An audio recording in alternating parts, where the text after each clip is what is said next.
Bonjour et bienvenue sur la chaîne YouTube du groupe IGF. Aujourd'hui, une nouvelle vidéo concernant... alors, ça porte deux noms, mais son nom réel, c'est le schéma organisationnel de traitement. Mais vous allez le trouver régulièrement sous l'appellation euh, du schéma événement-résultat, notamment dans tout ce qui est BTS et même en DCG. Maintenant, l'éducation nationale appelle ce schéma le schéma événement-résultat. Alors à tort, hein, puisque son vrai nom, c'est le modèle organisationnel de traitement. Alors pourquoi ont-ils changé le nom? Ça, je ne sais pas. Mais toujours est-il qu'il s'agit bien là du même schéma. Alors nous avons dans ce schéma des colonnes. Et ces colonnes ici représentent l'acteur. C'est-à-dire que ici, je vais mettre le nom de l'acteur concerné par le traitement. Alors, il faut distinguer les acteurs internes des acteurs externes. Lorsque nous avons des acteurs externes, exemple le fournisseur ou bien le client, ici, nous n'avons pas besoin d'une colonne trop large car on ne peut pas formaliser un traitement à l'intérieur d'une colonne d'un acteur externe puisqu'on ne sait pas comment il fonctionne précisément. Donc attention à ne pas commettre cette erreur qui consiste à aller mettre un traitement comme ceci à l'intérieur d'une colonne d'un acteur externe.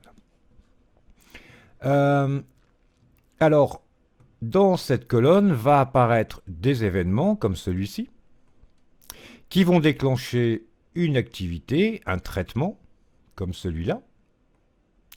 Et ce traitement va aboutir sur un ou plusieurs événements que l'on dit résultats. Donc l'événement déclencheur, eh bien, on parle d'événement déclencheur justement, et les événements qui sont le résultat du traitement, on les appelle événements résultats, d'où l'appellation du schéma événement résultat par l'éducation nationale. Alors, l'événement déclenche mon opération, je porterai donc le nom de l'opération dans la partie haute ici. Dans ce petit réceptacle ici, on parle de synchronisation. Alors, il est toujours vide si je n'ai qu'un seul événement. À l'intérieur apparaîtra le terme et ou bien ou. Alors ici, vous pouvez voir que j'ai mis et. On verra après que pour que démarre la préparation commande, il faut que les deux événements ici soient vrais. Lorsque j'ai qu'un seul événement, et bien sûr, il n'y a pas de synchronisation puisque l'événement est seul, donc il faut qu'il existe pour que démarre le traitement. Ici, il faut que les deux événements existent pour que démarre ma préparation commande. À l'intérieur, je liste toutes les tâches du traitement, les unes derrière les autres. Qu'est-ce qu'on fait concrètement pour réaliser ce traitement? Et puis, on a des règles d'émission des événements résultats qui apparaissent dans la partie basse de l'opération. Pour la règle 1, on aura tel événement qui va se produire. Pour la règle 2, on aura tel autre événement qui va se produire. Alors, exemple, un client, donc j'ai une colonne client, colonne acteur externe, passe une commande chez un fournisseur quelconque.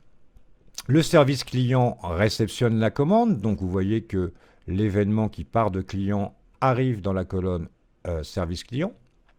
Je n'ai rien dans ma synchronicité puisque je n'ai qu'un seul événement déclencheur. Mon traitement, c'est la réception de la commande client. Qu'est-ce que je fais dans ce traitement? Je saisis les coordonnées si c'est un nouveau client. Je saisis les articles et les quantités et je saisis un mail de confirmation que j'enverrai à mon client.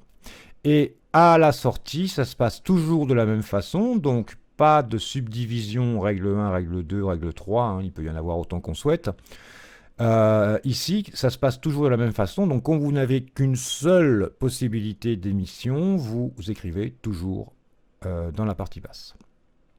Vous envoyez donc le mail de confirmation au client et la commande est en position validée dans le système. Côté stock, alors oui, on a également ici des indications sur la période, donc là c'est le jour J que ça se passe, et le traitement est manuel. Vous voyez dans la colonne type, manuel, dans la colonne période jour J. Le même jour, le jour J, le stock va traiter la commande client, il va la préparer, donc il faut pour cela que la commande soit validée, ici, un événement déclencheur qui est d'ailleurs l'événement résultat du traitement précédent, hein, et va participer au départ de ce traitement-là, et il est associé à un autre événement qu'on dit temporel, puisque dans cette société, et dans cette société seulement, hein, on ne prépare les commandes sont préparées avant 11 h du matin.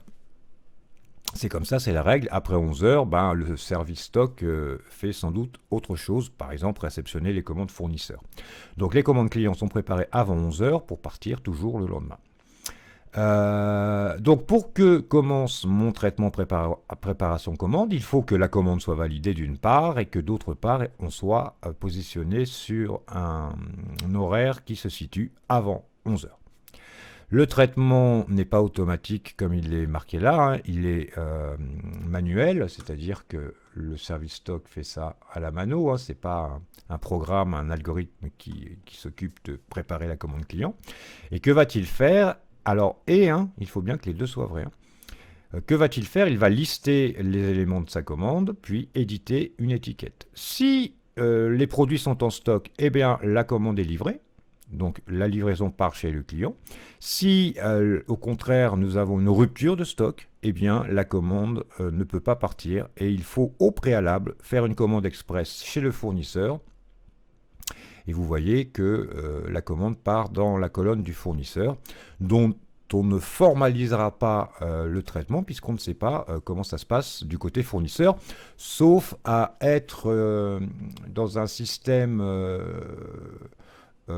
comment dirais-je, d'EDI, d'échange de données informatisées, où les deux systèmes, le système d'information du client et le système d'information du fournisseur, sont liés entre eux et donc communiquent. Là, on peut laisser apparaître le traitement de la commande côté fournisseur, mais uniquement dans ce cas-là, ce qui est extrêmement rare. Hein. Le DI, c'est quand même pas le cas le plus fréquemment rencontré.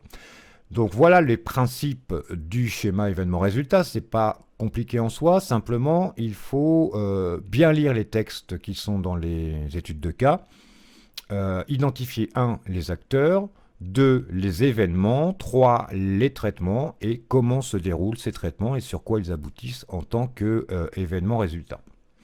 Donc voilà pour ces points concernant sa réalisation. Je vais mettre en ligne un exercice et comme ça vous pourrez vous entraîner à la réalisation d'un schéma événement-résultat. Je mettrai également en ligne comment réaliser ce schéma sur le logiciel JMOT que vous voyez à l'écran, hein, c'est celui que j'utilise, qui permet de faire des schémas événement-résultat, donc des modèles organisationnels de traitement très propres et très présentables pour un examen. Je pense notamment évidemment au BTS-CG ou aux DCG hein, qui peuvent également placer ce genre de schéma pour expliciter un